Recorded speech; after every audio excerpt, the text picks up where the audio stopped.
Namaste, Hare Krishna. Second chapter, Sankhya Yoga. Sloka 59. viṣayā vinivartante nirāhārasya dehinaḥ rasa-varjaṁ rasopyasya paraṁ dṛṣṭvā nivartate.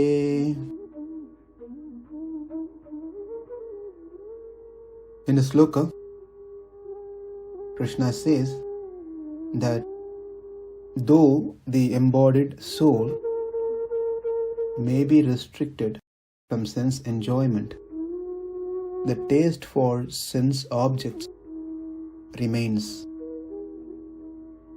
But ceasing such engagements by experiencing a higher taste, he is fixed in consciousness.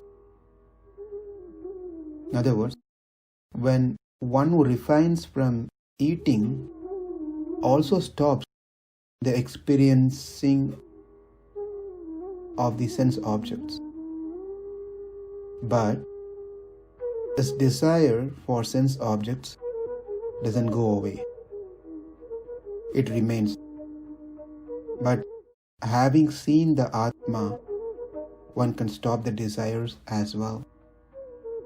That's what the meaning of this sloka.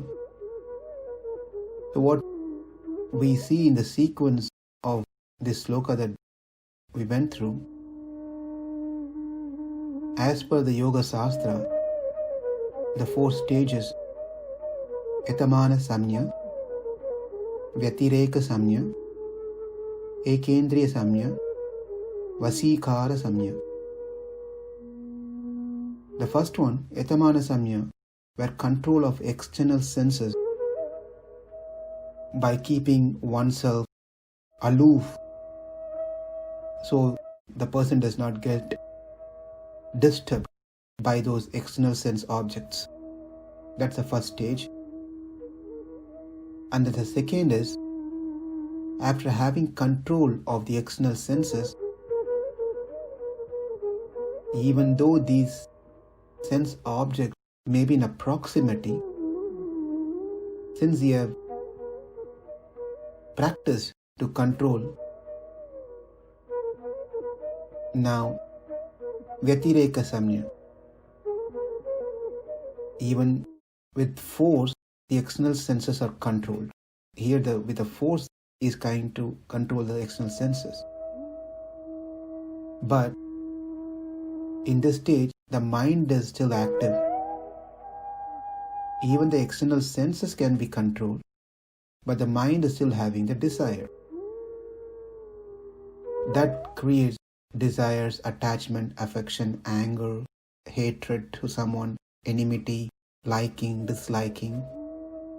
These things will still try to agitate a person towards wrongdoing. In this vyatireka samya, one works on training the mind. And the third one, ekendriya samya, the sense object now which is present is no more has any power to control this person. But this person still has vasanas, the impression, and the impression always try to come and again try to take over. But this person is fully aware of it. Person I'm talking about, Sthita Prajna, is fully aware of it and carefully handles the mind, which is trying to be pulled by the past impressions.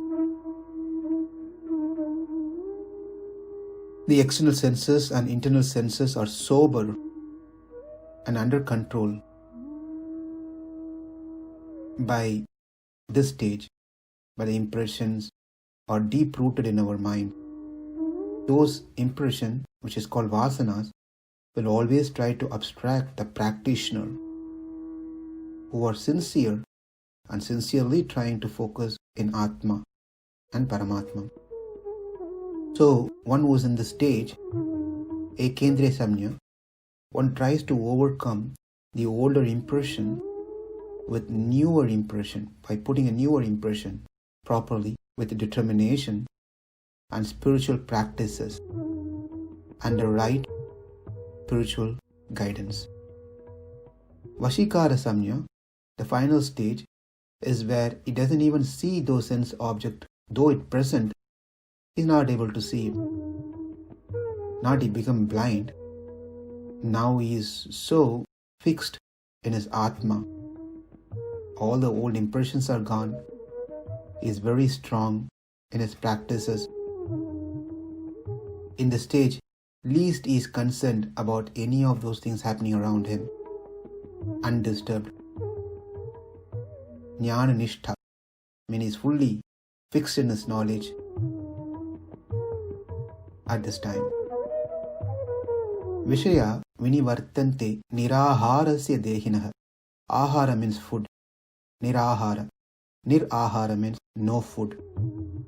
So this Sloka says, dehinaḥ means the person who is situated in this body, that is we, ourselves, or the sthita prajna, actually, rather than saying ourselves, is the sthita prajna, who is situated in the body, nirāhārasya, nirāhārasya. He restrains from eating. Well, when Krishna says yes, ahara means food. When we speak about food, when we speak about hunger, the only thing it comes to common people's mind is to eat something through mouth to satisfy the belly with some food, and so it filled and we become happy.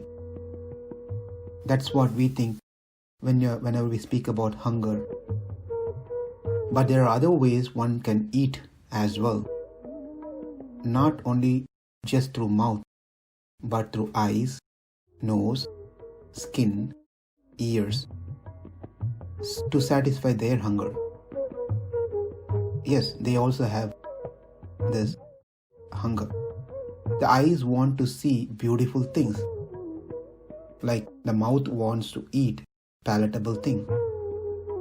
When the mouth gets that food, it is satisfied, the hunger is satisfied.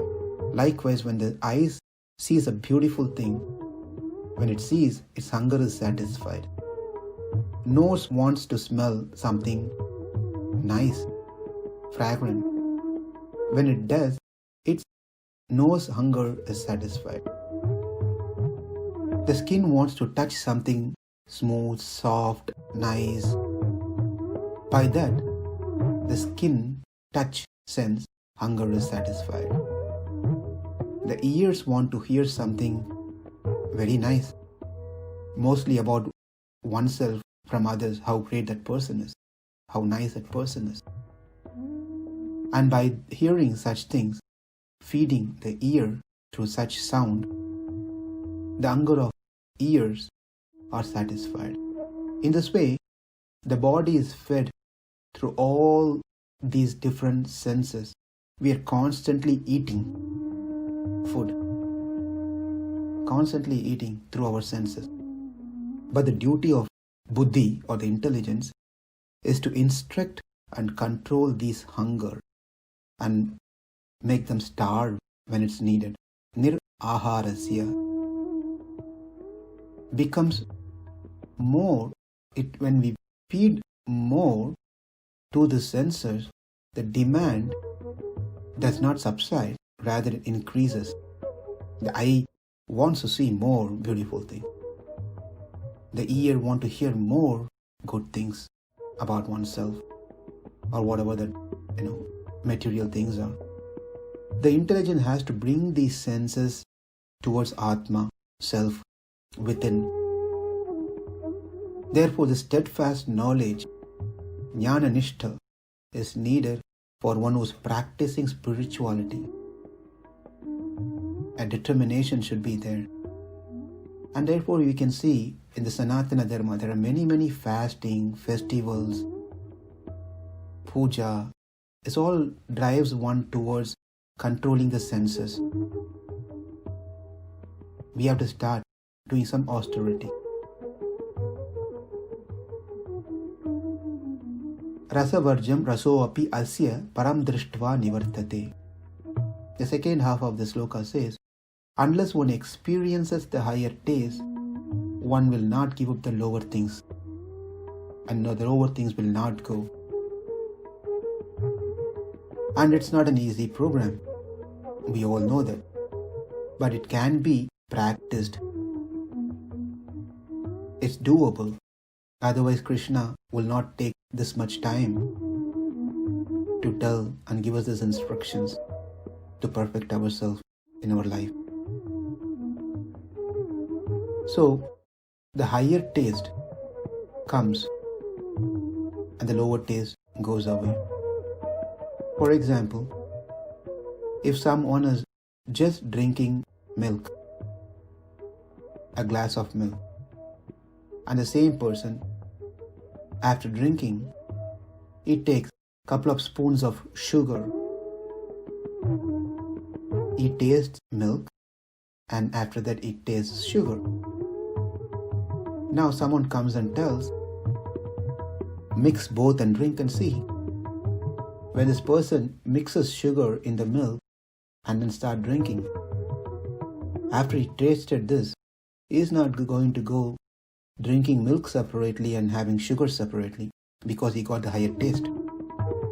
Likewise, a person who completely becomes aware of the self, has seen the self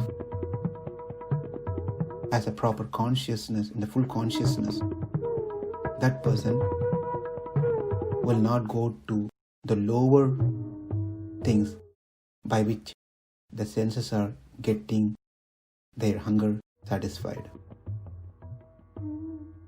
So let's all be tuned with upcoming slokas. We learn more slokas in which Krishna slowly, step by step, takes us how to apply these things in our practical life. Right now the focus is on Atma. After giving the knowledge of Atma, Atma Jnana, now one practices Karma Yoga, and through Karma Yoga, one goes to the stage of Jnana Yoga, and that's as per this chapter. And as we move on to the chapters, we'll see the highest yoga system that Krishna has to offer to all of us, by which all these practices becomes applicable and easy. viṣayā vinivartante nirāhārasya dehinaḥ rasa-varjaṁ rasopyasya paraṁ dṛṣṭvā nivartate. Namaste. Hare Krishna.